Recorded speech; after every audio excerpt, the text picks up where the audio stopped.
Hi! Okay, this is going to be a fun video.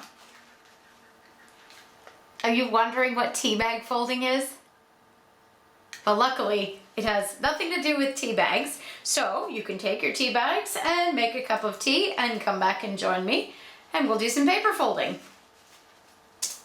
Okay. Teabag folding is actually based on the little packets that the tea bag comes in.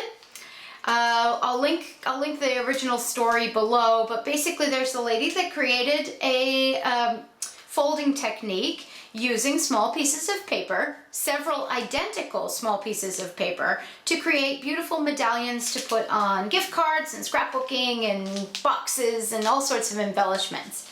She originally got the little pieces of paper from the little packet that her tea bags came in. Now this is how they package them here in Australia. They may do it a little bit different where you're from, but there are a lot of countries and a lot of tea companies that package their tea bags in little packets to keep them fresh. All you need is 8 of those. Or, now you don't actually need to collect tea bags if you don't want to.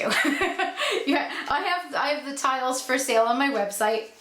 This is from the Cools 10 collection, and so any of you who have the teabag folding tiles already, this is perfect. Go ahead and print a page out and you're ready to go. You only need 1 page and you'll actually have a few squares left over for this project. So this is from the Cools 10 collection. The Cools 10 collection is also included in the all-in-one package.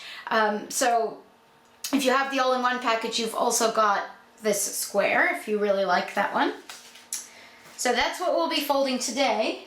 But what does it look like? It is this beautiful, beautiful, beautiful medallion. It's got 8 pieces of paper included in it. The folds are super simple and really straightforward. It's a great project to do on an afternoon, watching TV, hanging out with friends, going to a scrapbooking group and need a small project to work on. This is a great project to do. So all you need is 8 identical squares, some double-sided tape or your adhesive of choice, a pair of scissors, and a bit of time. Okay, let's get to it. You need 8 identical 2-inch squares. These are from my website, but like I said before, if you don't have the ones from the website, you can use any identical 2-inch squares that you'd like. Okay, but you need 8 of them. 1 pair of scissors and a roll of double-sided tape or your favorite adhesive. We're going to fold these 1 square at a time. Okay, first step is easy. With the image facing up, you're going to match corner to corner and fold along the diagonal. Oops. Just like that. Now you're going to open it up, turn it, and match the other corner to the other corner. Essentially what this does is creates an X-shaped crease. So it makes the shape of an X when you're finished. Now turn your paper over and do what I like to call a hot dog fold, which is a long side matching up to the other side. So basically folding your paper in half so it makes a little hot dog bun shape, or like a book, see? Okay, so once you've done it one way, now you open it and do it the other way, do the fold the other way, so that now you have a plus sign shaped crease, and if you turn it over, you have an X-shaped crease all in valley folds. Okay, so X-shaped crease and a plus-shaped crease. Lots and lots of creases there. Guess what this does? It helps us to fold easily, to collapse into the next thing. So if you look at it from the top, right side up, you just press in the 2 sides with your index fingers. See? Whoops. Press in the 2 sides with your index folders. It will collapse on itself, and it looks a lot like that. So you have a very small square. If you turn it over, it looks exactly the same. You'll notice you've got flaps on the sides, and if you look at it from the top, it looks like sort of a plus shape, dart kind of shape, okay? You're nearly done. All you have to do now is take the edge, the bottom right-hand edge of that collapsed square. So here's where the middle was, see, there's the middle. The bottom right-hand edge, and you're going to line it up inside this crease there. So this edge is going to line up here. So I will show you what that looks like. Let's see if I can zoom in a little bit. Too close. There we go. So I've flipped up, I have one flap here, one flap here. Bottom right hand edge is going to line up with the middle edge there. Just like so. Please tell me that up. There we go. Just like so. Okay? So when you fold this over, it looks like a half a kite, see? Now you're going to do the same on the other side, mirror image. So this top one is going to line up here. So essentially, when you fold it over,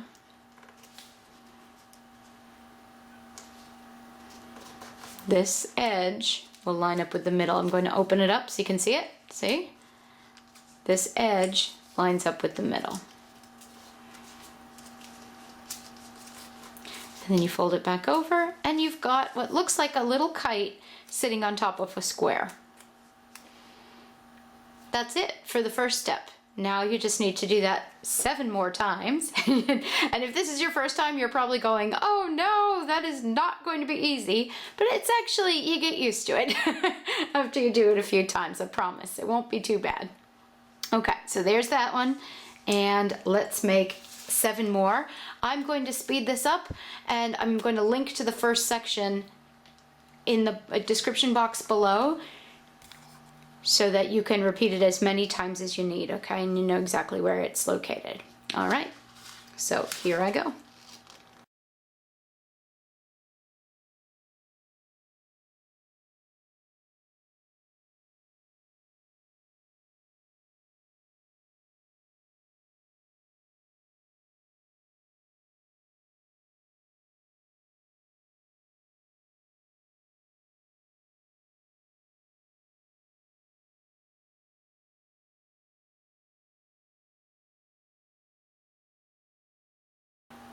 Okay, now that you've got all 8 squares, you're going to grab your adhesive, and I like to do this all at once, but it really depends on your preference. You can use scissors to make them neat, but you don't, to make the adhesive neat, but you don't really need to. Now, what I'm doing is popping a little bit underneath that right flap, see? Now I'm going to do the same for all 8 of the squares. This will help guide me to know right from left and not get them all mixed up when I go to connect them together to make the medallion.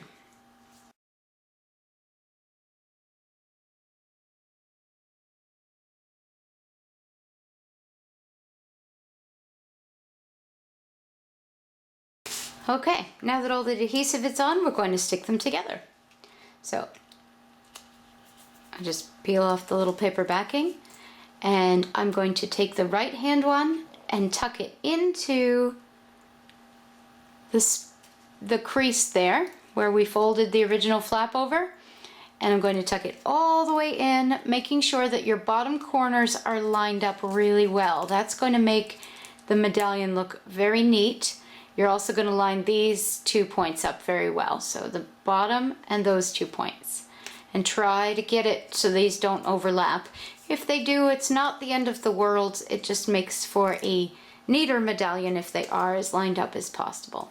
So once again, bottom left hand edge is going to tuck into the crease, line up the points top and bottom as well as possible, and you'll see your medallion is beginning to form. So you're doing the same technique until you get to the very end, so I'll speed this up. Last one, You're going to tuck these in just as you did before.